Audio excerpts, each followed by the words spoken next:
قرآن مجید کی سورہ نمبر 35 اور 35 سورہ کی آیت نمبر 28، انما یخشی اللہ من عبادہ العلماء، جو صاحب علم ہیں، جن کے پاس دین کا علم ہے، اللہ کا خوف، اس کی خشیت صرف انہیں عطا کی جاتی ہے جو ذی علم ہوتے ہیں، جو ذی علم ہوتے ہیں انہیں تقوی ملتا ہے،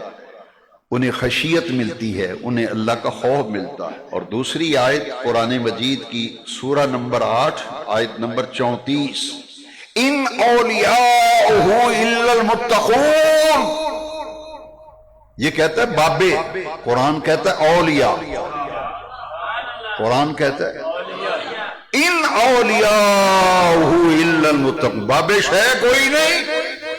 جہنم سے آواز آتی ہے اور قرآن کی آواز آتی ہے ان اولیاءہ الا المتقون، کہ اللہ کے ولی تو وہ ہیں جن کے پاس تقوی ہے۔ تقوی، ہم ٹل نہیں دیکھتے، ہم رنگ برنگیاں پگڑیاں نہیں دیکھتے، ہم دیکھتے تقوی جو قرآنی میں یار تقوی ہے، تو سر تسلیم خم ہے جو مزاج یار میں آئے۔ اگر تقوی نہیں ہے تو جوتی کی نوک پہ ہے، ہم نہیں مانتے۔ یہ میں پھر کہتا ہوں، یہ الگ فرقہ ہے، جیسے مختلف مکاتب فکر ہیں، ملنگوں کا ایک الگ فرقہ ہے، چرسیں پینی، بوٹیاں پینی، بنگے پینی، نماز روزے سے تنگ، پکا ملنگ، یہ فرقہ ہی الگ، اس سے ہمارے ساتھ نتین۔ ہم تو سب سے پہلے نماز کو چیک کرتے ہیں، نماز کو، بھئی اس کو نماز کا بھی شوق ہے نہیں، محبت ہے یا نہیں، نماز کو بھی پیار کرتا ہے یا نہیں کرتا، مسجد میں حاضری دیتا نہیں دیتا۔ معیار ہے تقوی، ایمان اور تقوی۔ اور اللہ تبارک و تعالی نے فرمایا کہ اللہ کے ولی صرف وہ ہیں جو ایمان لاتے ہیں اور تقوی اختیار کرتے ہیں۔ اللہ اکبر۔ تو اس سے معلوم یہ ہوا کہ تقوی اور ایمان دو چیزیں نمایاں ولی میں نظر آتی ہیں۔ عقیدہ بھی کھرا اور سچا عقیدہ، ولی وہ ہوتا ہے جو عقیدے کا بھی کھرا اور سچا ہو، اور عمل کا بھی سچا اور سچا ہو، دونوں چیزیں، عمل بھی اور عقیدہ۔ اگر ایک چیز صحیح ہے دوسری میں گڑبڑ ہے، ولی نہیں ہو سکتا۔ کہتے ہیں ایمان ہے لیکن تقوی نہیں ہے، نماز نہیں پڑھتا، مسجد کے قریب نہیں آتا، قرآن کبھی کھولے دیکھا نہیں، نیکی کے ماحول میں کبھی دیکھا نہیں۔ اس لیے ان چیزوں کی طرف توجہ دینے کی ضرورت ہے۔ اب میں چاہوں گا کہ حدیث شریف کی روشنی میں ڈائریکٹ کسی کتاب کی طرف میں نہیں جا رہا، میں یا قرآن پیش کر رہا ہوں یا سنت یعنی حدیث شریف۔ جب سنت کا لفظ بولا جاتا ہے اس سے مراد حدیث شریف ہوتی ہے، قرآن و سنت، قرآن و حدیث۔ اب اس حدیث کو بڑے غور سے سنیں، حدیث کا نمبر 10,455 نمبر حدیث ہے،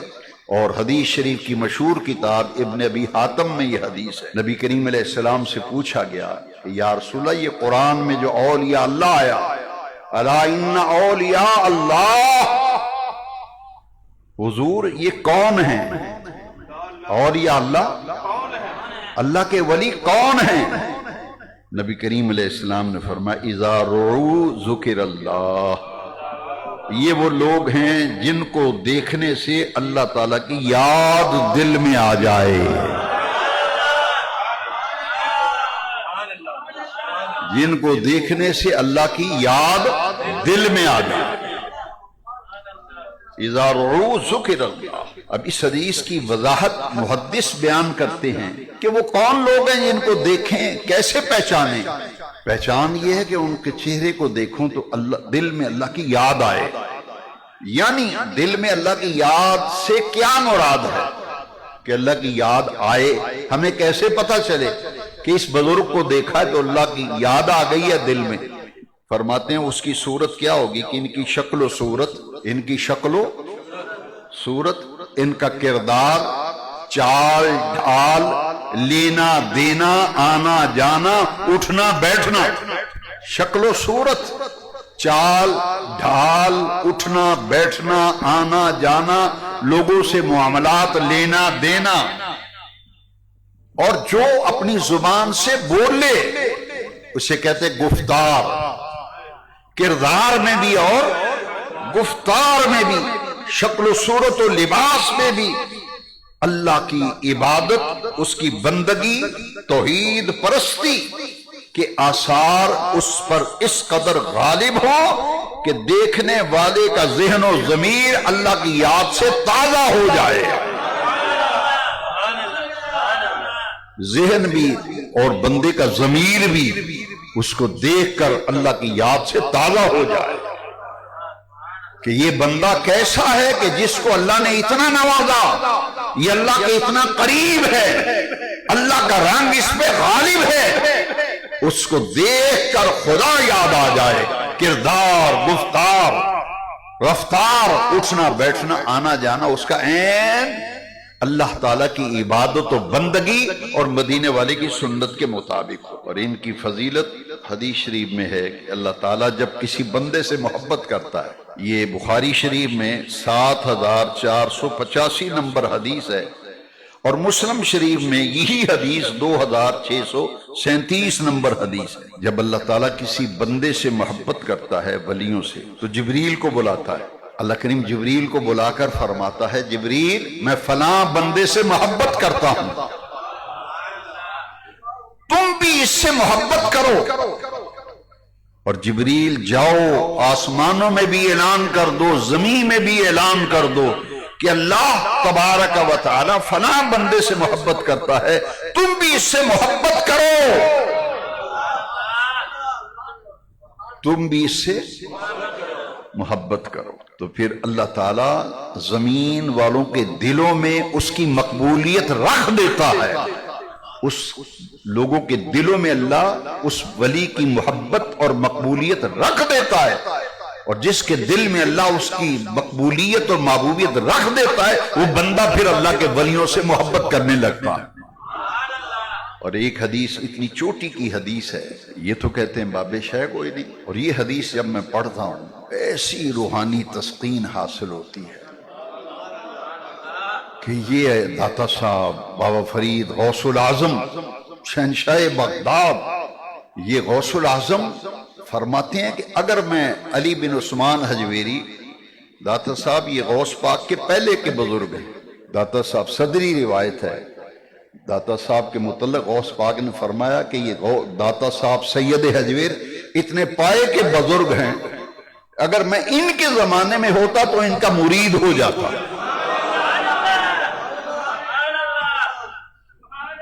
غوث اعظم کی بڑی شہرت ہو گئی شرق و غرب میں، 70 ہزار کا اجتماع ہوتا تھا درس میں، تو لوگ بڑے بڑے جبوں کبوں والے جالس ہونے لگے، انہوں نے کہا بھئی یہ تو لے دے گیا، سارے ہی کھچ گیا۔ وہ ایک کسی کے پاس گئے، انہوں نے کہا یار کی گل ہے، جس پاسے جاؤ ادھر نہ دوجے دا نہ ہی کو نہیں لیندا۔ انہوں نے کہا تمہیں کیا بتاؤں، تم زمین کے چرچوں سے پریشان ہو، میں تو زمین سے بڑھ کر آسمانوں میں عبد القادر کا چرچا دیکھتا ہوں، تو زمین کے چرچوں سے پریشان ہو، میں تو عبد القادر کے چرچی آسمانوں میں دیکھ رہا ہوں۔ جو اس حدیث میں بیان کیا گیا، آسمانوں میں رب جبریل اعلان کرتا ہے، زمین میں بھی جبریل اعلان کرتا ہے، پھر اللہ کے ولی کا تذکرہ زمین پہ نہیں ہوتا، آسمانوں پہ بھی تذکرہ ہوتا۔ اور اس حدیث پر میں ختم کرتا ہوں، نبی کریم صلی اللہ تعالی علیہ وسلم نے ارشاد فرمایا، راوی ہیں حضرت عمر فاروق اعظم رضی اللہ عنہ، اور ابو داؤد کے اندر حدیث نمبر 3527 نمبر حدیث ہے، ابو داؤد شریف میں حضرت عمر راوی ہیں، اللہ کریم نے فرمایا کہ اللہ تعالیٰ کے بعض بندے ایسے ہیں، کچھ بندے اللہ کے ایسے ہیں نہ وہ نبی ہیں نہ شہید ہیں، نہ نبی ہیں نہ، لیکن قیامت کے دن اللہ تعالیٰ کے نزدیک ان بعض بندوں کے مقام اور مرتبے کو دیکھ کر نبی اور شہید بھی انہیں شاباش دیں گے، نبی اور شہید بھی انہیں تحسین کریں گے، تحسین کا معنی ہے مبارکبادیاں دیں گے، خوش ہوں گے، کہیں گے واہ بھائی واہ، مبارکاں شاباش،